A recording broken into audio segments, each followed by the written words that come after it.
लोगों को दे दी है कि लोगों को जाके पीट के मारने का काम कर रहे, कोई दाढ़ी के नाम पे, कोई टोपी के नाम पे, पशु के नाम पे, और कोई कार्रवाई नहीं हो रही है। उसके विपरीत अगर आप उनसे ही सवाल कर लोगे तो उल्टी आपके खिलाफ कार्रवाई हो जाए। ये हाल हो गया। आप जानते हो ये सरकार अभी कह रही थी कि हम बाबा साहब की मूर्ति का प्रोटेक्शन करेंगे,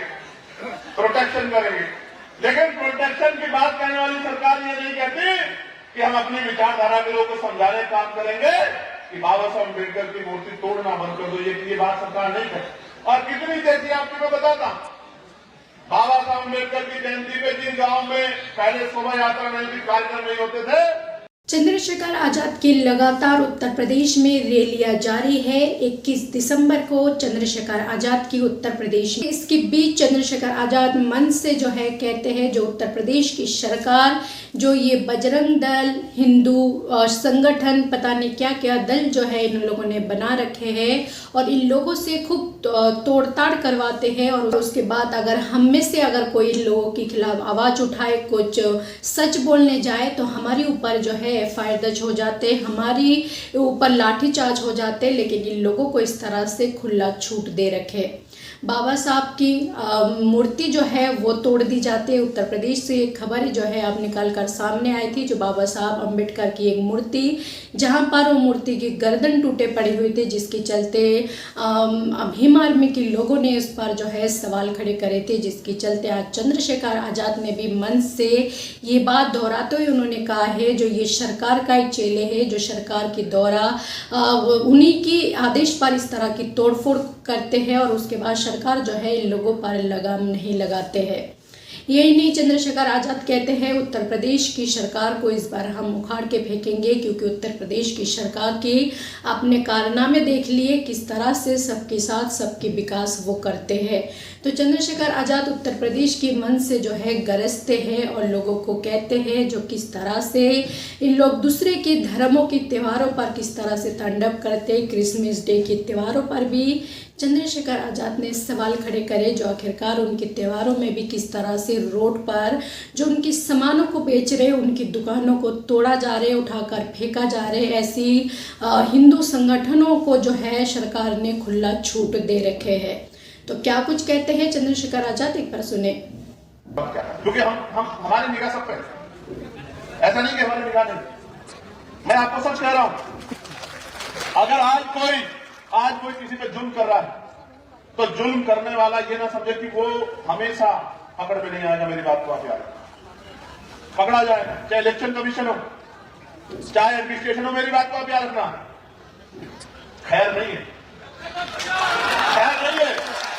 आज अगर कोई नेताओं को खुश करने के लिए गरीबों पर जुल्म करेगा तो मेरी बात को याद रखना, ये सरकार उनको बचा नहीं पाएगी, कानूनी कार्रवाई होगी और फूल में से नीचे से फायदे निकाल के कार्रवाई होगी। मेरी बात को आप याद रखना।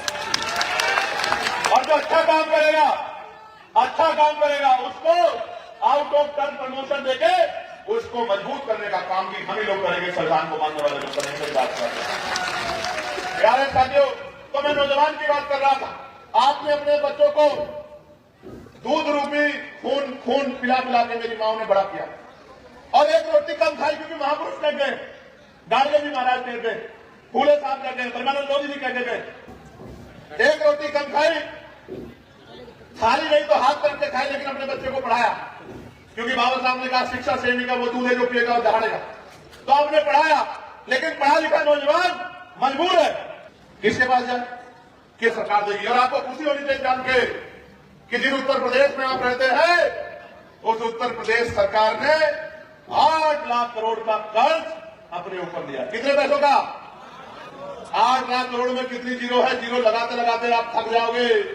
ऐसी सरकार उत्तर प्रदेश में था।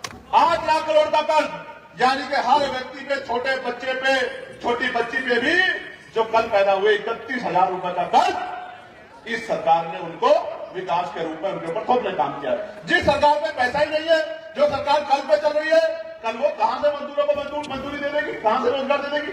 इसका मतलब इस योजना को भी बर्बाद करने का काम इस सरकार ने जानबूझ के किया। आज कोई पूछने वाला नहीं है। मैं वीडियो देख रहा था,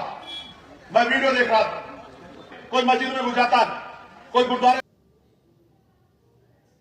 तो ये सिर्फ हिंदू संगठन, हिंदू रक्षा दल, बजरंग दल, ये सिर्फ 2-3 जगह पर पाए जाते, बाकी देश के किसी कोने पर नहीं है, किसी को कोई प्रॉब्लम नहीं है, किसी को कोई दिक्कत नहीं है। सिर्फ 3-4 ऐसी स्टेट है जहां पर इन लोगों को दिक्कत है और सरकार सत्ते पर होते हुए ये देश संविधान से चलेंगे, उसके बावजूद भी पता नहीं ये तमाम सारी दलें बना रखे, किस किस चीज़ की दल बना रखे, और जिनको बिना लगाम की प्रशासन बिना जो है खुद ब खुद वहाँ पहुँच जाते और आम जनता को परेशान करते हैं और विकास नहीं हो रहे, देश की जनता को भटकाया जा रहे। और बजरंग दल, बीजेपी की जो तमाम सारी बीजेपी से मिला हुआ है, वो तमाम सारे मिलकर इस देश में जनता को भटका रहे। तो आपको क्या लगते हैं चंद्रशेखर आज़ाद की बात से, आप सहमत हैं? क्या लगता है आपको इस पर? आपका जो भी राय है अपना राय कमेंट सेक्शन पर जरूर लिखें।